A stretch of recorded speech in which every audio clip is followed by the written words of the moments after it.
Periodic table के बारे में। ठीक है, पीरियोडिक टेबल मतलब आपको 9th से लगा के पूरा जो है 10th 12th आगे ग्रेजुएशन तक भी काम आता है, उसके बारे में जानेंगे कि पीरियोडिक टेबल क्या होती है। उसके पीरियोडिक टेबल में बहुत सारा कुछ होता है, लेकिन आज हम सिर्फ ब्लॉक समझेंगे। ठीक है, क्या होता है ब्लॉक।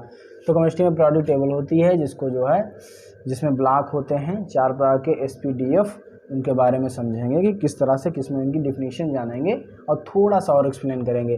तो क्या होता है, हम सबसे पहले जानते होते हैं कि ये इस तरह से टेबल बनी होती है। ठीक है, इस तरह से टेबल बनी होती है और जो है इसमें इस तरह से बनी होती है। इस टेबल को सिर्फ हम एक्सप्लेन कर रहे हैं।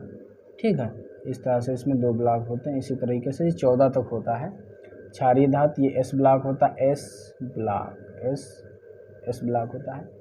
ये SP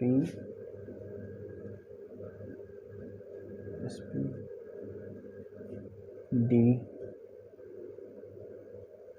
ब्लॉक होता है और नीचे इसके दिया होता है F ब्लॉक। इसके नीचे दिया होता है F ब्लॉक, जिसमें लैंथेनाइड और एक्टेनाइड 2 प्रकार के तत्व होते हैं, जिससे F ब्लॉक कहते हैं। ठीक है, ये ब्लॉक होता है। ठीक है, तो अब इसमें हम ये जानेंगे कि इनकी डिफिनीशन क्या होती है, कैसे हम समझेंगे किस ब्लॉक में। सपोज से मुझे याद है, आपको भी याद हो जाएगा, लेकिन पहले हम समझेंगे कैसे होता। नहीं तो सीधी सी बात है कि जिस ब्लॉक में इलेक्ट्रॉन जाएगा उस ब्लॉक में हो जाएगा। जैसे कि हमने आपको पहले भी वीडियो में बता चुके हैं कि जो है S क्या होता है, इसका जो है आप बाउ के नियम में हमने बताया था कि जिसका इलेक्ट्रॉन कैसे किस में जाता है। तो सबसे पहले समझेंगे S ब्लॉक। ठीक है, इसकी परिभाषा बहुत आसान है। S ब्लॉक क्या होता है, तो S ब्लॉक जिनका अंतिम इलेक्ट्रॉनिक विन्यास, जिनका अंतिम इलेक्ट्रॉनिक विन्यास, जिनका अंतिम इलेक्ट्रॉनिक विन्यास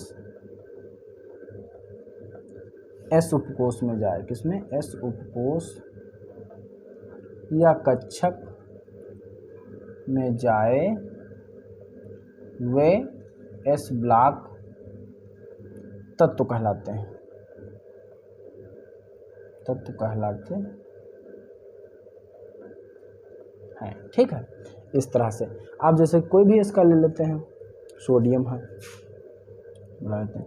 सोडियम 11 होता है, 1s2 2s2 2p6 3s1। देखो इसका लास्ट वाला जो इलेक्ट्रॉन आपका जा रहा है वो कहाँ पे जा रहा है, S1 में, मतलब S में जा रहा है।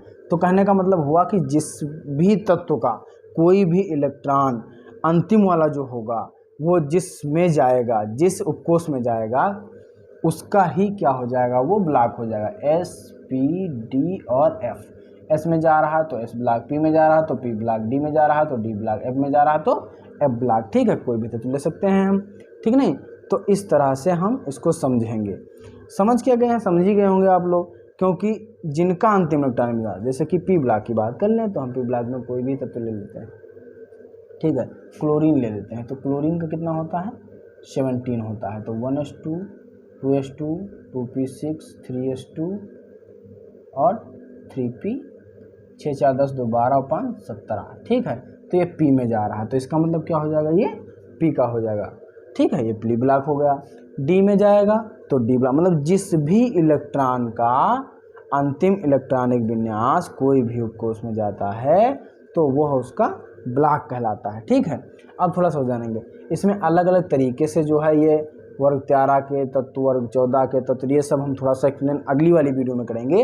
ये सिर्फ बता रहे हैं कि कौन सा। इसमें 2 ब्लॉक होते हैं, एक होते हैं क्षार धातु, एक होते हैं क्षार धातु पहले वाले में, दूसरे वाले में होते हैं क्षारीय मृदा धातु, क्षारीय मृदा धातु एलिमेंट्स। ठीक है, ये होते हैं। P ब्लॉक में क्या होते हैं, इसमें जो है आपके जो लास्ट वाले में होते हैं वो तुम्हारे संक्रमण तत्व कहलाते हैं, जिसमें क्या होता है, जिनके उपकोष पूरे होते हैं, जैसे कि आर्गन हो गया, नियान हो गया, तो नियान हो गया, आर्गन हो गया, ये सब किसमें आते हैं, इनके जो है उपकोष पूरे पूर्ण होते हैं। नियान होता है 10, आर्गन होता है 18। देखो सब पूरे हैं। कैसे पूरे हैं, 1s2 2s2 3s 1s2 2s2 और 2p ये हो जाएगा 2p6। देखो पूरा है, यानी ये p ब्लॉक में है, ठीक है, इसके पूरे हो गए। तो ये अंतिम में होते हैं, ठीक नहीं। इस तरह से इनके जो है जीरो तत्व कहते हैं, जीरो एलिमेंट्स कहते हैं, मतलब शून्य वर्ग के तत्व भी कहा जाता है। इसका भी पूरा रहेगा 1s2 2s2 2p6 3s2 और 3p6, 6 4 10 और 8 18, ठीक है। तो ये जो है शून्य कोटि के तत्व भी कहलाते हैं, ठीक है।